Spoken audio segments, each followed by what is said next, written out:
Amigos do movimento Lula na Veia, estou feliz com a data de hoje, né, com a inauguração, com o lançamento da TV Lula na Veia, depois do exitoso projeto Rádio Lula na Veia. Estou aqui para cumprimentar toda a equipe por essa luta no resgate do eterno presidente Luiz Inácio Lula da Silva, o resgate político, o resgate moral, o resgate, enfim, da figura humana, né, do ex-presidente, eterno presidente Lula, através desse movimento Lula na Veia. Bom, eu estou aqui a convite dos organizadores do movimento para responder algumas perguntas e vou começar pelas perguntas que me foram enviadas. A nossa companheira Débora Almeida, de São Paulo, capital, ela pergunta: sabemos que o principal papel do STF é o de ser guardião da Constituição. Sabemos também que a farsa-jato não teria acontecido se o judiciário não tivesse feito de conta de que não havia as arbitrariedades deste caso.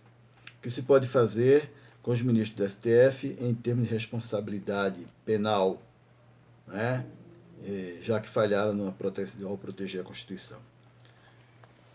Querida companheira, Débora, a punição para o Supremo Tribunal Federal ela já está acontecendo, com a desmoralização internacional da Corte Suprema Brasileira, certo? Ela está, desde que impediram Lula de ser candidato, desde que se omitiu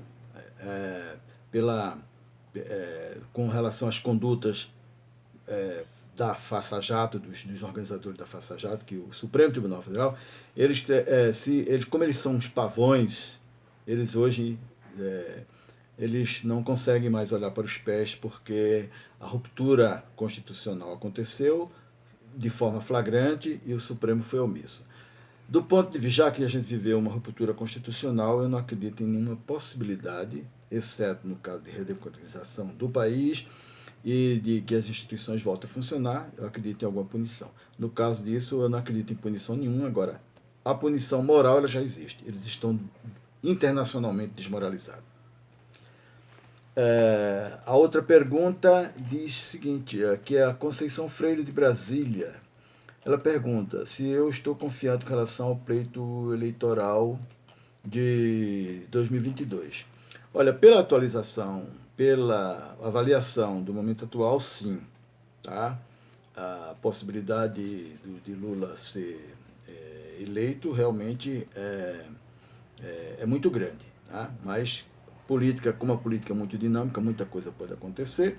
Então pode ser que as coisas, né, a gente não sabe, algum tropeço no caminho.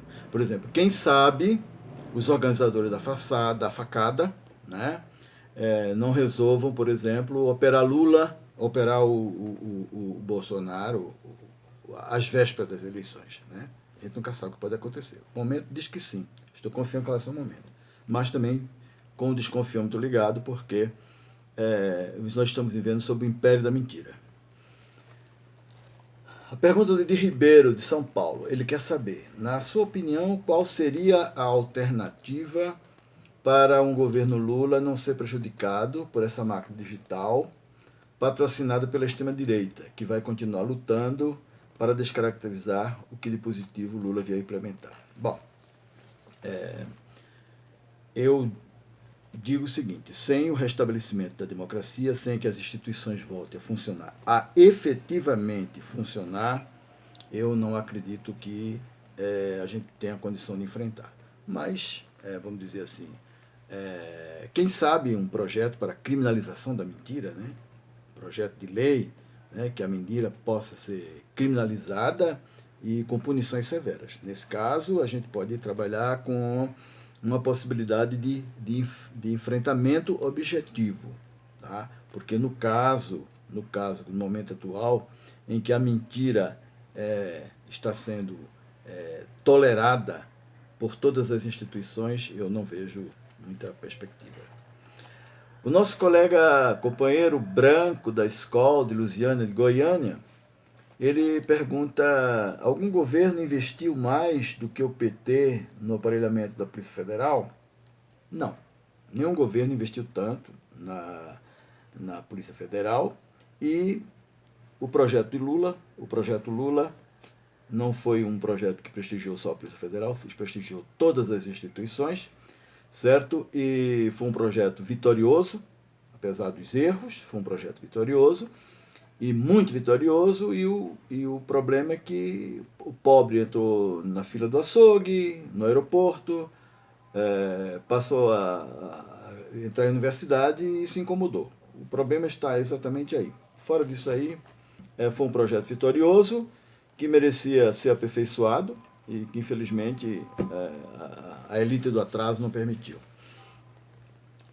A Cris Vargas, de Montenegro, no Rio Grande do Sul, ela pergunta: atualmente naturalizou-se a expressão como bancada da bala, bancada do agro, bancada da Bíblia, quando, na realidade, representação popular teríamos somente com um acesso democrático à informação, formação política. Em quais pontos chaves na legislação eleitoral deveríamos trabalhar? Bom, Cris, eu diria para você o seguinte: a sua pergunta já tem a resposta, né? Sem formação política e formação sem educação, a gente não vai avançar, né? Esse é um ponto muito, muito importante. Depois disso, a gente precisaria de um sério debate sobre financiamento de campanha, né? E discutir formas para ampliar a participação popular dentro, a representação popular dentro do Congresso. Tá? A gente sabe, como você disse, bancada disso, bancada da bala, bancada dos ricos. Tá? Então, se, por exemplo, não existir a bancada dos pobres, tá? Então esse desequilíbrio vai sobreviver. Tá? Porque lá o Congresso é formado basicamente pela classe dominante. Então, né? Então, se a gente não estudar uma forma de mexer nisso, a gente vai continuar chovendo no molhado. Outra pergunta vem aqui do Rui Leitão, de João Pessoa, na Paraíba. Né? Ele pergunta: mensagens atribuídas a procuradores da Lava Jato, de Curitiba, mostram indícios de que delegados da PF forjaram depoimentos para atender às necessidades dos procuradores naquela trambicagem que todo mundo já conhece, que foi anulada pelo. Bom, eu diria para você o seguinte: por conta dos maus policiais, a Polícia Federal entrou definitivamente na história dos golpes, na história das ditaduras, nas histórias dos rompimentos democráticos. Né? Então, infelizmente, a gente tem que. Eles escreveram negativamente a história da Polícia Federal, certo? Tem as exceções, né? Mas, majoritariamente, a Polícia Federal apoiou essa coisa, o desmando que está no poder. Vivo na torcida para que caia a ficha, mas parece que está difícil. Tá? Pergunta do Chico Lobo, de São Paulo: qual o risco nas intenções de voto na candidatura Lula se Bolsonaro for impedido de se candidatar por qualquer motivo? Chico, eu não acredito nessa possibilidade. Tá? Do Bolsonaro, essa coisa ser afastada. Né? O golpe aconteceu em 2016 e ainda não acabou. Tem muita gente que fala em golpe, que vai dar golpe. Não, o golpe aconteceu. O que aconteceu em 2018 foi a higienização do golpe através de uma eleição fraudada, não pelos motivos que o genocida diz. Mas o golpe aconteceu quando se impediu, na trapaça, que o candidato que iria ganhar fosse eleito. Então, ela foi uma fraude, a eleição foi fraudulenta, não necessariamente na contagem de votos. Ela foi fraudulenta no processo em si, quando o candidato que ia ganhar foi preso, foi tirado da competição. Então, eu não acredito. Né? O candidato que está aí, ele representa o lado vergonhoso das Forças Armadas, que se botaram o nariz de fora 2 vezes na história para derrubar projetos populares, entendeu?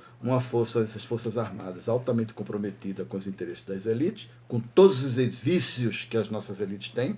Então, é preciso que as Forças Armadas, que os homens honestos, corretos das Forças Armadas, ponham seu nariz de fora para defender o povo, né? Que, aliás, do ponto de vista das Forças Armadas, a gente vive um processo muito interessante, porque o poder militar, ele deriva do poder civil, certo? Não é o poder civil que deriva do militar, mas eles se comportam, usam o poder das armas para impor suas vontades, né? Então, isso é uma anomalia, né, conceitual, anomalia do ponto de vista filosófico, do ponto de vista político, porque a sociedade civil se organiza e cria o seu exército para se proteger.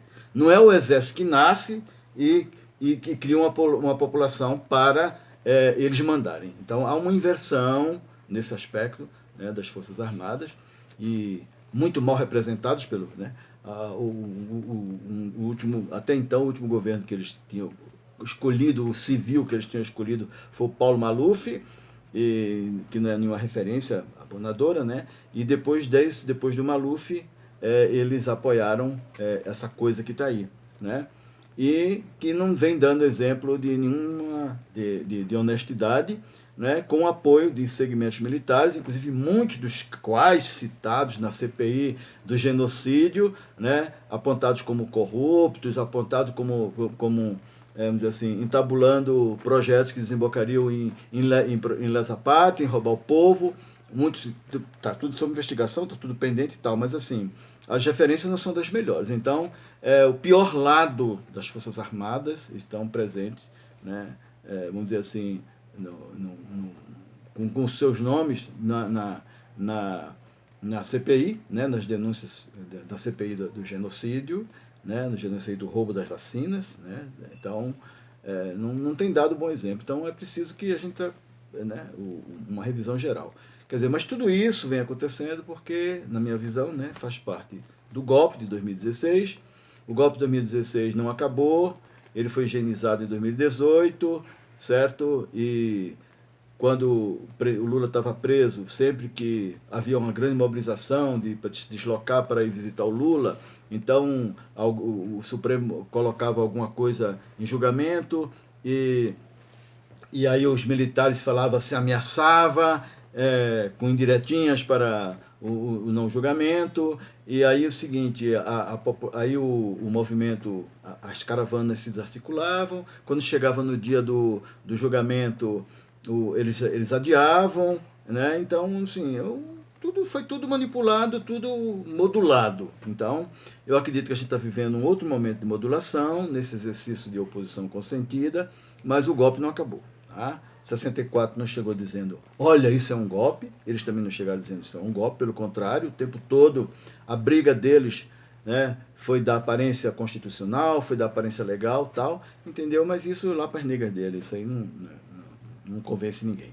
Bom, essa é a minha visão da conjuntura atual, entendeu? Eu torço pelo retorno do Brasil à democracia, vamos dizer assim, a plenitude democrática, que as instituições voltem a funcionar de forma honesta, de forma objetiva, zelando pelos interesses da sociedade, né? Que as Forças Armadas cumpram o seu papel de zelar, assumam o seu papel verdadeiramente nacionalista na defesa do povo, que o Supremo defenda a Constituição, né? E que o Ministério Público cumpra o seu papel de fiscal da lei, não se omitindo como vem de forma flagrante. Então, isso é uma luta a ser enfrentada e a TV Lula na Veia, a Rádio Lula na Veia, tem uma sua contribuição a dar. Parabéns a vocês, estou orgulhoso do sucesso de vocês e muito obrigado pelo convite, por pedir esse pitaqueiro informal dos assuntos políticos. Tá bom? Um grande abraço para vocês todos. Muito obrigado.